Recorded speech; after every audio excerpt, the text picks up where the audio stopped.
Salut à vous, explorateurs des ombres et gardiens des savoirs ancestraux, bienvenue sur notre chaîne, là où les voiles du temps se déchirent pour révéler les mystères des jours d'antan. Aujourd'hui, nous allons lever le voile sur une date souvent oubliée, mais pourtant chargée de significations profondes et de résonances occultes, le 11 octobre. Écoutez attentivement, car le 11 octobre n'est pas un jour comme les autres. C'est une charnière, un seuil où l'automne s'installe avec sa mélancolie dorée et où le monde visible flirte dangereusement avec l'invisible. Les anciens le savaient bien, à mesure que les nuits s'allongent et que la nature s'endort, les frontières entre les mondes s'amincissent et les échos du passé résonnent avec une intensité particulière. C'est un jour où les murmures des esprits sont plus audibles, où la chance peut basculer d'un instant à l'autre et où le destin semble tisser ses fils avec une urgence nouvelle. Le 11 octobre, dans le calendrier chrétien, est traditionnellement dédié à saint Nicaise et à ses compagnons, martyrs à Reims au vieux siècle. Mais bien avant que leur nom ne soit gravé dans le marbre des églises, cette période de l'année était déjà imprégnée de rituels païens, de craintes primordiales et d'espoirs tenaces.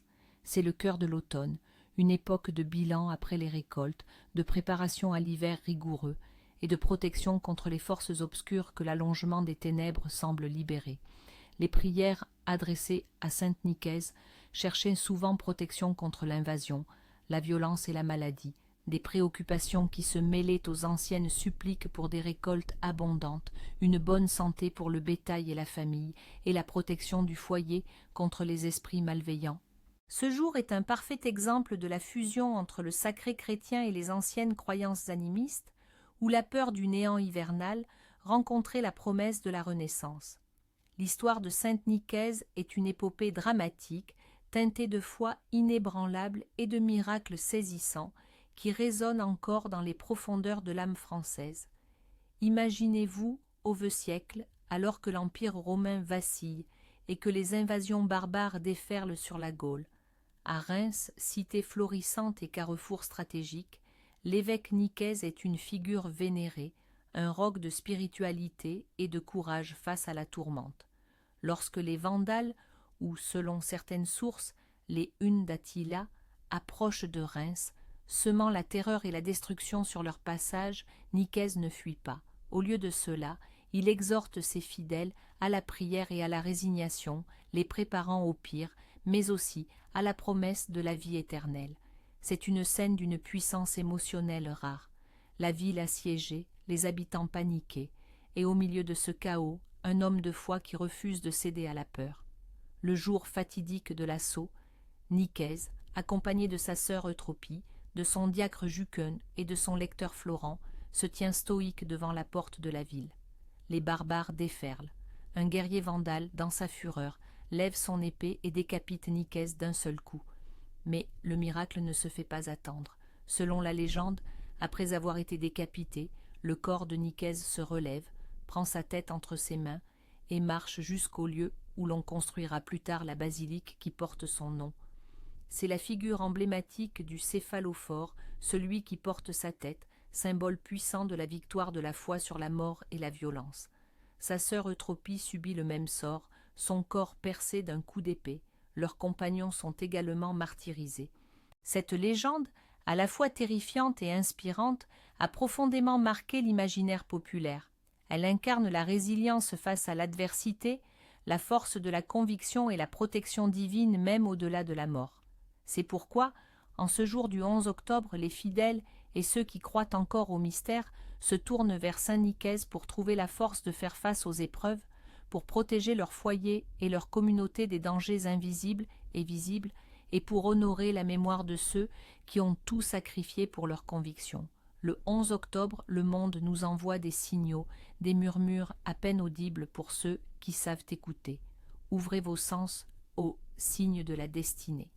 Les prédictions du ciel et de la terre, les prophéties du 11 octobre. Si les feuilles tombent abondamment et rapidement ce jour-là, c'est un signe que l'hiver sera rigoureux et long. Les anciens disaient que la terre se dépouille vite pour mieux se protéger du froid intense qui s'annonce. Préparez vos réserves et vos couvertures, car le gel ne tardera pas. Un brouillard épais au matin du 11 octobre annonce un automne doux et des pluies fines et régulières pour les semaines à venir. Le voile brumeux est un manteau que la terre tisse pour retenir l'humidité et protéger les dernières cultures. Si les oiseaux migrateurs volent en grande formation et très haut, l'hiver sera précoce et froid. Ils se hâtent vers le sud, sentant l'imminence des frimas. Leur hâte est un avertissement céleste. La présence inattendue d'araignées dans la maison, ne les chassez pas. Elles sont messagères de bonne fortune et de protection pour le foyer durant l'hiver. Elles tisent des toiles invisibles contre les énergies négatives. Si le vent souffle du nord toute la journée, attendez-vous à une brusque chute des températures et à l'arrivée rapide du gel. C'est le souffle glacial de l'hiver qui prépare son entrée. Trouvez une châtaigne tombée de l'arbre encore verte, un signe de chance inattendue et de prospérité à venir dans le mois. La châtaigne, fruit d'automne par excellence, est un symbole de richesse et d'abondance cachée. Une bougie s'éteignant sans raison apparente dans votre foyer, cela peut indiquer la présence d'un esprit, bienveillant ou non. Allumez-en une autre immédiatement pour rétablir la lumière et la protection. Si vous perdez un objet de valeur sentimentale ce jour-là, c'est un avertissement que quelque chose de précieux est sur le point de vous être retiré. Soyez vigilant dans vos relations et vos décisions. Rencontrez un chat noir qui traverse votre chemin de gauche à droite. Contrairement à la croyance populaire, en ce jour particulier, cela est un signe de protection magique et de mystère qui vous accompagnera. Si le chat vient de droite à gauche, soyez plus prudent. Les révélations nocturnes, ce que vos rêves vous chuchotent. La nuit du 10 au 11 octobre est une fenêtre ouverte sur votre subconscient, un moment où le voile entre les mondes est mince et où les messages sont particulièrement clairs. Rêver d'eau courante, rivière cascade, symbolise le mouvement et le changement. Si l'eau est claire, des opportunités positives arrivent. Si elle est trouble, attention aux obstacles émotionnels ou aux malentendus. L'eau est le flux de la vie et sa pureté reflète la vôtre. Rêver de vieux arbres ou de forêts d'automne indique un besoin de se reconnecter à vos racines, à votre lignée familiale. Les arbres, sages et ancrés, vous appellent à la méditation et à la réflexion sur votre héritage. Si vous rêvez d'une porte ou d'une fenêtre, c'est un symbole de transition. Une porte ouverte signifie de nouvelles opportunités, une porte fermée, des chemins qui se terminent ou des choix à faire. Une fenêtre ouverte révèle une vérité cachée, une fenêtre fermée, un secret ou une réticence à voir la réalité. Rêver d'animaux sauvages, loups, hiboux, renards. Chaque animal porte un message. Le loup peut symboliser votre instinct et votre connexion à la meute, famille, amis. Le hibou, la sagesse et la capacité à voir au-delà des apparences. Le renard, la ruse et l'adaptabilité. Écoutez ce que l'animal vous dit ou représente dans le rêve. Rêvez de lumière brillante ou de soleil éclatant. Malgré la saison sombre, une telle vision annonce l'espoir, la guérison et un renouveau spirituel. C'est une bénédiction céleste vous indiquant que même dans les ténèbres, la lumière persiste. Rêvez de feu. Le feu peut être purificateur ou destructeur. Un feu contrôlé symbolise la transformation positive, la passion. Un feu incontrôlé peut signifier des émotions refoulées, de la colère ou une situation qui vous échappe. Analysez le contexte du rêve. Ceux qui viennent au monde, le destin des nés du 11 octobre. Nés sous le signe de la balance, influencés par la dualité de ce jour particulier, les natifs du 11 octobre sont des êtres complexes et fascinants. Ils possèdent une profonde quête d'équilibre et de justice, mais sont aussi dotés d'une sensibilité exacerbée aux énergies subtiles du monde. Leur caractère est marqué par une grande intuition, une capacité innée à percevoir ce qui est caché. Ils sont souvent des médiateurs naturels, capables de voir les deux côtés d'une situation, mais cette même sensibilité peut les rendre vulnérables aux ambiances négatives. Ils sont dotés d'une âme ancienne, d'une curiosité pour l'occulte et d'un penchant pour la solitude contemplative.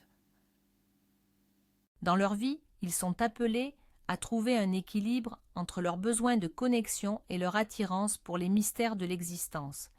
Ils peuvent exceller dans des domaines nécessitant de la diplomatie, de l'art, de la recherche ou toute profession où leur intuition est un atout. Cependant, ils doivent apprendre à se protéger des influences extérieures et à ne pas se laisser submerger par les émotions des autres. Leur destinée est souvent parsemée de rencontres significatives et de moments de révélation qui les guident vers une compréhension plus profonde d'eux-mêmes et du monde.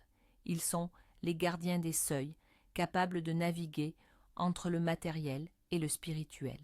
Noms et destins, les célébrations de l'11 octobre. Le 11 octobre célèbre plusieurs prénoms ancrés dans l'histoire et la tradition. Parmi eux, nous retrouvons Florence, Florent, des noms latins signifiant florissant, prospère, Brice, d'origine celtique signifiant tacheté ou tache de rousseur, Kenza, un prénom arabe signifiant trésor, Nikez, en hommage au saint du jour, Gervais, Gerda, des prénoms d'origine germanique. Concentrons-nous sur un prénom lié au jour, Florence. Les personnes portant ce prénom sont souvent perçues comme élégantes, raffinées et dotées d'un grand sens esthétique. Elles possèdent une grâce naturelle et une intelligence vive. Leur esprit est souvent enclin à l'art et à la beauté sous toutes ses formes. Cependant, à l'image du 11 octobre qui marque un tournant, elles peuvent parfois hésiter devant les grandes décisions, cherchant l'harmonie parfaite avant de s'engager. Leur destin est souvent lié à la création, à la diplomatie et à la capacité d'embellir le monde autour d'elles. Rituels et usages, ce que l'on fait en ce jour de transition. Le 11 octobre, les traditions et rituels sont conçus pour assurer protection, prospérité et harmonie en prévision de la saison froide. Le rituel de purification du foyer pour l'hiver. Objectif: chasser les énergies négatives accumulées durant l'année et inviter la protection pour l'hiver. Ce qu'il vous faut: un petit bol de sel de mer, quelques brins de romarin frais ou séchés, une bougie blanche et un encens de sauge ou de benjoin. Quand et comment? Au coucher du soleil. Commencez par ouvrir toutes les fenêtres de votre maison pour laisser l'air circuler. Allumez la bougie blanche et l'encens. Prenez le bol de sel et le romarin, marchez dans chaque pièce de la maison, en commençant par la pièce la plus éloignée de l'entrée et en finissant par l'entrée principale. Saupoudrez une pincée de sel dans chaque coin de la pièce en murmurant « Que tout mal s'éloigne, que la paix s'installe ». Passez le romarin sur les encadrements de portes et de fenêtres en disant « Que le bon entre, que le mauvais reste dehors ». Laissez l'encens se consumer entièrement. Après le rituel, une fois l'encens consumé, fermez les fenêtres. Le sel utilisé doit être jeté à l'extérieur, loin de votre propriété, de préférence à un carrefour ou dans un cours d'eau, pour qu'il emporte avec lui les énergies indésirables. L'offrande aux esprits de la terre pour la prochaine récolte. Objectif: remercier les esprits de la terre pour les récoltes passées et s'assurer de leur bienveillance pour les semailles à venir. Ce qu'il vous faut: quelques fruits, pommes, poires, une petite miche de pain complet, une poignée de grains, blé, maïs et un peu de vin rouge ou de cidre. Quand et comment? Le matin, avant le lever du soleil. Allez dans votre jardin ou dans un lieu naturel que vous respectez. Creusez un petit trou peu profond. Déposez-y les fruits, le pain et les grains, versez un peu de vin ou de cidre sur l'offrande en disant « Esprit de la terre, je vous honore, acceptez ces dons et veillez sur nos futures semailles, que la terre soit fertile et généreuse. » Après le rituel, recouvrez l'offrande de terre. Ne regardez pas en arrière en partant. L'offrande doit être faite avec un cœur pur et reconnaissant. La divination du miroir pour dévoiler l'avenir. Objectif: entreapercevoir un aspect de votre avenir, notamment en amour ou en carrière. Ce qu'il vous faut: un miroir propre, une bougie noire pour la protection et la connexion au mystère, et une bougie blanche pour la clarté. Quand et comment? La nuit, dans une pièce sombre. Placez le miroir devant vous, allumez les 2 bougies de chaque côté, regardez fixement votre reflet dans le miroir, sans ciller si possible. Posez mentalement une question simple, oui, non ou sur un événement précis. Des images, des formes ou même des mots peuvent apparaître dans le miroir. N'interprétez pas immédiatement, laissez les messages venir. Après le rituel, Éteignez les bougies, ne tentez pas de prolonger le rituel si vous vous sentez mal à l'aise. Couvrez le miroir d'un tissu sombre jusqu'au lendemain. Notez ce que vous avez vu ou ressenti pour y revenir plus tard. Les saveurs de l'automne, tradition culinaire du jour. Le 11 octobre marque une période où l'on se tourne vers les aliments réconfortants et nourrissants, préparant le corps et l'esprit à l'hiver. Le potage aux courges et aux châtaignes. Symbole d'abondance et de protection. Les courges représentent la générosité de la terre et les châtaignes la force et la résilience. Un potage riche préparé avec des légumes de saison, du bouillon de volaille et une touche de crème apporte chaleur et réconfort. On y ajoute parfois une pincée de muscade pour ses vertus protectrices. Le pain de l'abondance. Un pain dense, souvent préparé avec des farines complètes, des noix et des fruits secs. Il est pétri avec l'intention de nourrir la famille et d'assurer qu'aucun ne manquera de rien durant l'hiver. Une petite part est parfois mise de côté pour être offerte aux oiseaux ou aux esprits du foyer. Les compotes de pommes et de poires aux épices. Des desserts simples mais chargés de signification. Les pommes symbolisent la connaissance et la vie, les poires la prospérité. Cuisinées avec de la cannelle et du clou de girofle, elles réchauffent le corps et l'âme, et leur parfum embaume la maison, chassant les mauvaises ondes. Les interdits du jour, ce que l'on ne doit absolument pas faire. Le 11 octobre est un jour où les actions ont des conséquences amplifiées. Voici les interdits à respecter scrupuleusement pour ne pas attirer le malheur. Ne pas ignorer les besoins des plus démunis. En ce jour de transition, le refus d'aider une personne dans le besoin, qu'il s'agisse de nourriture, d'argent ou d'un simple geste de gentillesse, est considéré comme une offense grave. Les conséquences pourraient être une période de pénurie pour vous-même, car les énergies de partage sont bloquées et le karma pourrait vous priver de ce que vous refusez de donner. Évitez de commencer de nouveaux projets importants ou de voyager loin. Ce n'est pas un jour propice au nouveau départ.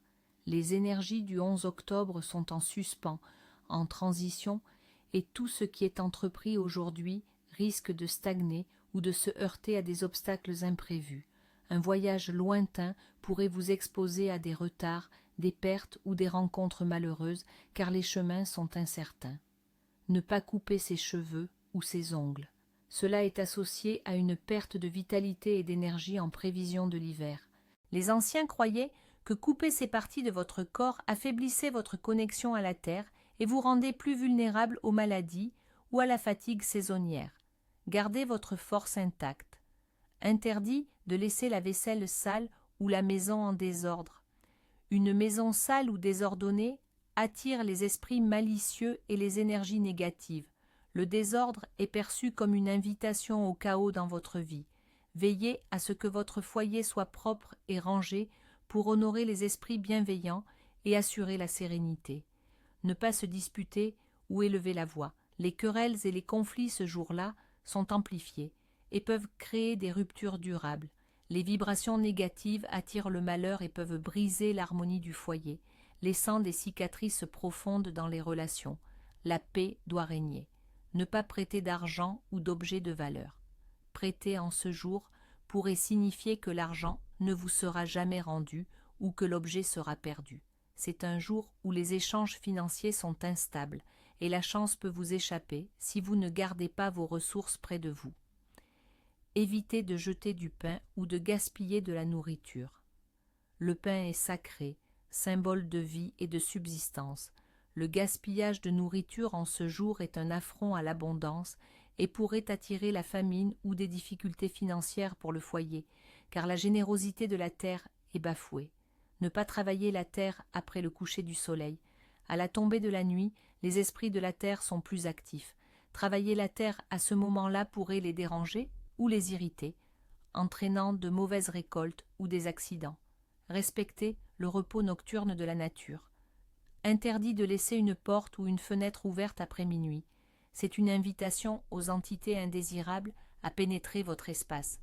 Le voile est si mince que ce geste anodin en temps normal ouvre une brèche par laquelle les esprits errants pourraient s'infiltrer et semer le trouble.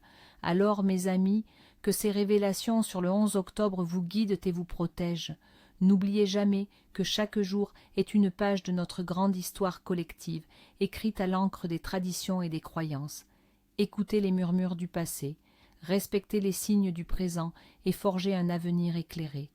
Jusqu'à notre prochaine rencontre, restez curieux, restez ouverts et surtout, restez connectés aux mystères qui nous entourent. À bientôt.